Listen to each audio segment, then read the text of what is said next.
હવે મિત્રો આપણે પરમાણુય બંધારણ જે છે એની અંદર છેલ્લે આપણે પરમાણુ ક્રમાંક પરમાણુ ભારાંકના સંદર્ભમાં ચર્ચા કરી હતી.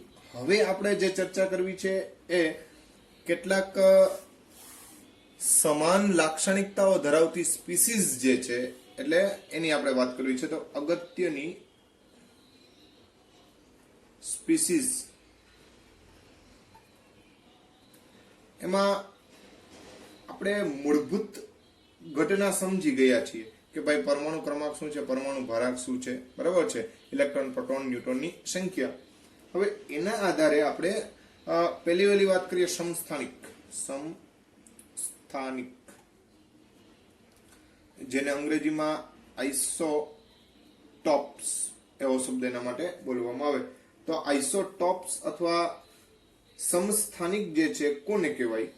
તો કે ભાઈ જેના પરમાણુ ક્રમાંક સમાન હોય પરંતુ પરમાણુ દળાંક અથવા પરમાણુ ભારાંક જેને કહેવાય દળાંક અલગ અલગ હોય તેને.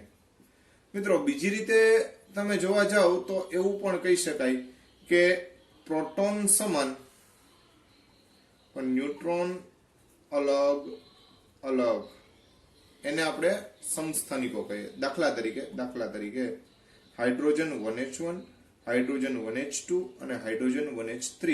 જેમાં આને હાઇડ્રોજન કહેવાય, આને ડ્યુટેરિયમ કહેવાય અને આને ટ્રિટિયમ કહેવાય. આ છે ડ્યુટેરિયમ અને આ છે ટ્રિટિયમ.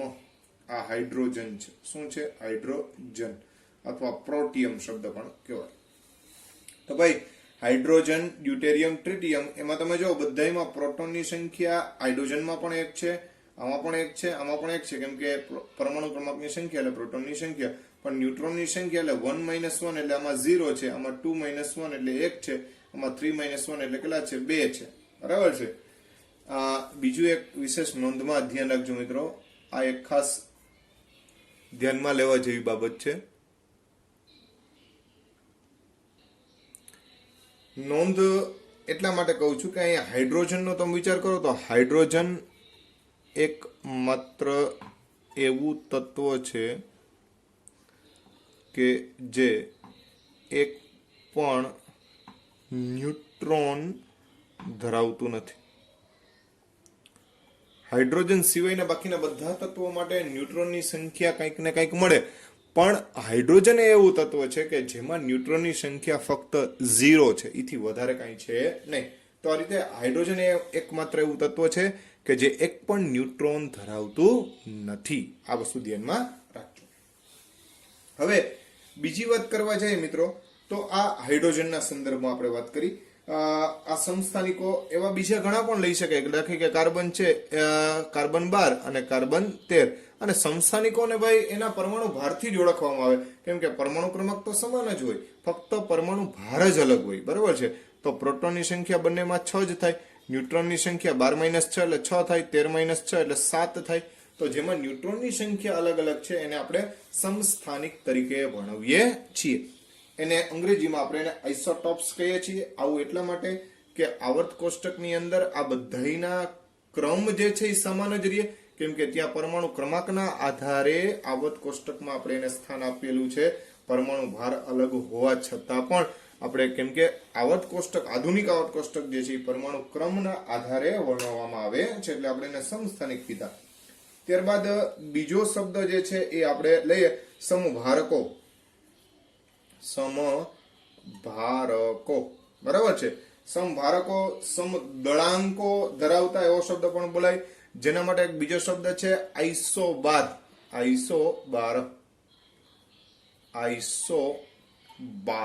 બરાબર છે. આ આઇસોબાર જે છે એનો મતલબ એમ થાય સમભારકો.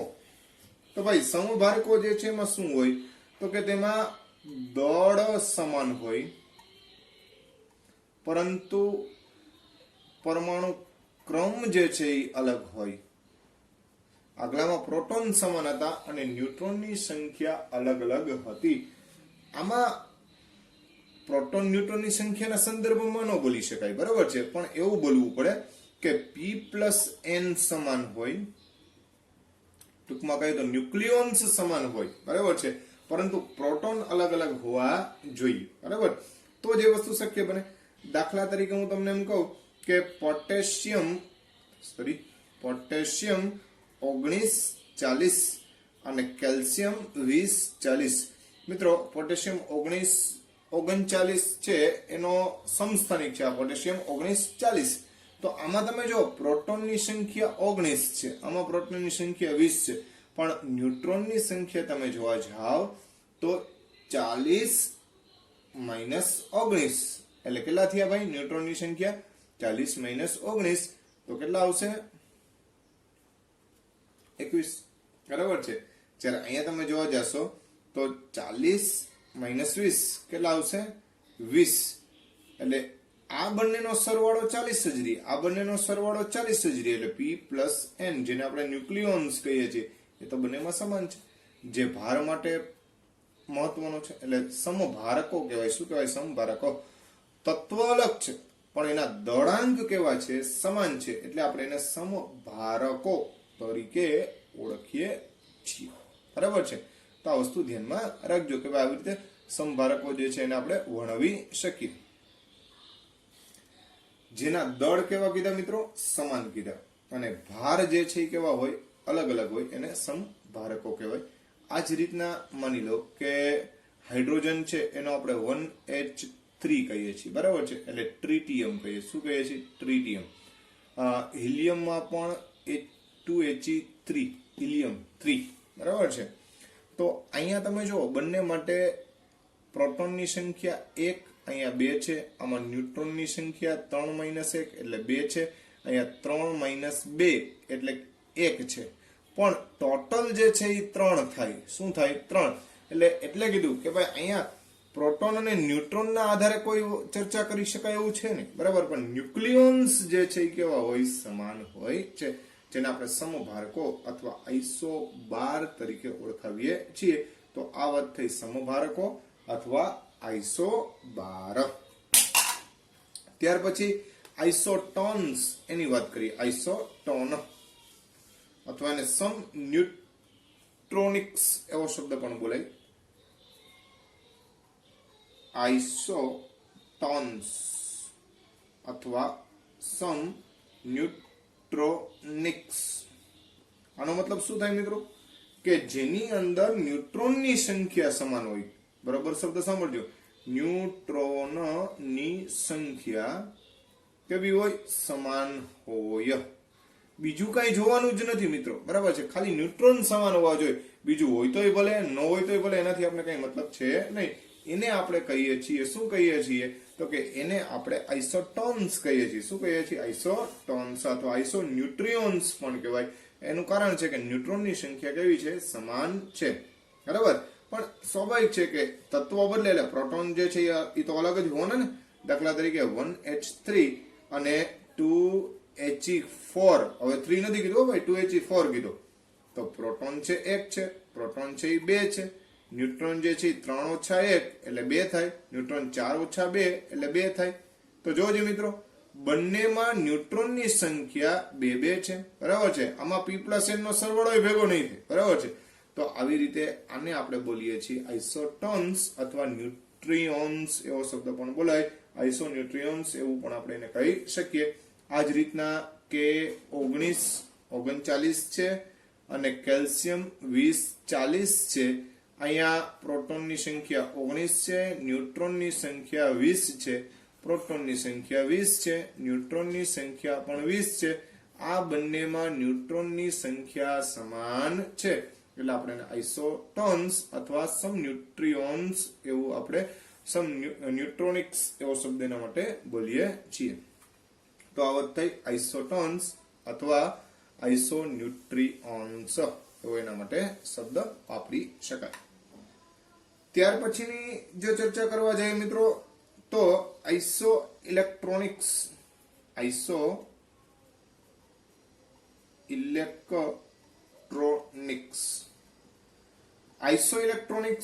અથવા એને સમ ઇલેક્ટ્રોનીય એવો શબ્દ પણ બોલાય, સમ ઇલેક્ટ્રોનીય ઘટકો, જેની અંદર ઇલેક્ટ્રોનની સંખ્યા સમાન હોય એવા તત્વો લઈ શકો, અથવા તો એવા ઘટકો. અહીંયા ખરેખર સ્પીસીસ બોલે. શું બોલાય? સ્પીસીસ. કેમ કે તત્વોની સંખ્યામાં તો એવું શક્ય ન બને જો તટસ્થ હોય તો, બરાબર છે. આયન સ્વરૂપે હોય એટલે સ્પીસીસ વધારે યોગ્ય શબ્દ રહેશે. તો માની લો ક્લોરીન -1 અને આર્ગોન. તો ભાઈ ક્લોરીનનો પરમાણુ ક્રમાંક 17 છે, આર્ગોન જે છે એનો પરમાણુ ક્રમાંક 18 છે. એટલે આની અંદર તમે જોવા જાવ તો ઇલેક્ટ્રોનની સંખ્યા 17 હોય પણ -1 છે એટલે ટોટલ એક વધારો કરી નાખીએ એટલે 18 થાય. અહીંયા તો પરમાણુ ક્રમાંક જેટલા જ લઈ શકીએ કેમ કે તટસ્થ છે, તો કેટલા થાય? 18 થાય. તો આ બંનેમાં ઇલેક્ટ્રોનની સંખ્યા સમાન છે. મિત્રો ખાલી તાત્વિક સ્વરૂપ એટલે આયન કે તત્વને જ ઉદ્દેશીને આ શબ્દ વાપરવામાં આવ્યું નથી, બરાબર છે. દાખલા તરીકે H2O અને એમોનિયાની જો વાત કરવા જાય તો H2O માં કુલ ઇલેક્ટ્રોન કેટલા? તો કે ભાઈ 2 + 8 એટલે કે 10. 2 એટલા માટે લખ્યા કે પ્રત્યેક હાઇડ્રોજનનો 1 એવા 2 હાઇડ્રોજન. અહીંયા નાઇટ્રોજનમાં 7 હોય અને પ્રત્યેક હાઇડ્રોજનનો 1 એવા 3 એટલે ટોટલ કેટલા થાય? 10. તો મિત્રો જોવો જોઈએ અહીંયા ઇલેક્ટ્રોનની સંખ્યા બંનેમાં 10 છે એટલે આપણે એને આઇસો ઇલેક્ટ્રોનીય અથવા તો સમ ઇલેક્ટ્રોનીય ઘટક તરીકે વર્ણવીએ છીએ. તો આ થઈ આઇસો ઇલેક્ટ્રોનીય ઘટકો. ત્યારબાદ સમવિન્યાસી. સમવિન્યાસી, બરાબર છે. અથવા આ પ્રકારના જે ઘટકો જે છે એ એક રીતે જોવા જાવ તો આઇસો ઇલેક્ટ્રોનીય પણ હોય, પણ એમાં અને આઇસો ઇલેક્ટ્રોનીયમાં ફેર શું એ ખાસ સમજો. સમવિન્યાસી જે છે તેમાં પરમાણુની સંખ્યા તેમજ ઇલેક્ટ્રોનની સંખ્યા સમાન હોય છે. એટલે બેય ઘટકો સમાન હોવા જોઈએ. દાખલા તરીકે તમને કહું કાર્બન ડાયોક્સાઇડ અને N2O ડાયનાઇટ્રોજન ઓક્સાઇડ. તો મિત્રો કાર્બન નો 1 પરમાણુ, ઓક્સિજનના 2 પરમાણુ, ટોટલ 3 પરમાણુ. અહીંયા નાઇટ્રોજનના 2 પરમાણુ, ઓક્સિજનનો 1 પરમાણુ, ટોટલ 3 પરમાણુ. ઇલેક્ટ્રોનની વાત કરવા જાય તો CO2 માં ઇલેક્ટ્રોનની સંખ્યા કાર્બનના 6, ઓક્સિજનના પ્રત્યેકના 8 એટલે 8 ગુણ્યા 2 એટલે કે 16. 16 વત્તા 6 ગણવા જાવ એટલે 22 ઇલેક્ટ્રોન ટોટલ કાર્બન ડાયોક્સાઇડમાં જોવા મળશે. સેમ ટુ સેમ N2O તો 2 નાઇટ્રોજન એટલે 7 ગુણ્યા 2 એટલે 14 ઇલેક્ટ્રોન વત્તા ઓક્સિજનના 8, 14 વત્તા 8 એટલે ટોટલ 22 ઇલેક્ટ્રોન જોવા મળે. તો અહીંયા બે ઘટના જોવા મળી ભાઈ, પરમાણુ પણ સમાન અને સાથે સાથે ઇલેક્ટ્રોનની સંખ્યા પણ સમાન. એને આપણે સમવિન્યાસી એવું નામ આપીએ છીએ. તો આવા ઘટકો છે ને મિત્રો એ સમવિન્યાસી થાય. કેવા થાય? સમવિન્યાસી. અને છેલ્લી એક સ્પીસીસ જે છે એની ચર્ચા આવે છે. તો છેલ્લી એક સ્પીસીસ જે છે એ છે તુલ્યતરી, બરાબર છે. તુલ્યતરી અથવા તો એને કહેવામાં આવે આઇસોડાયપર્સ કહેવામાં આવે. આઇસોડાયપર્સ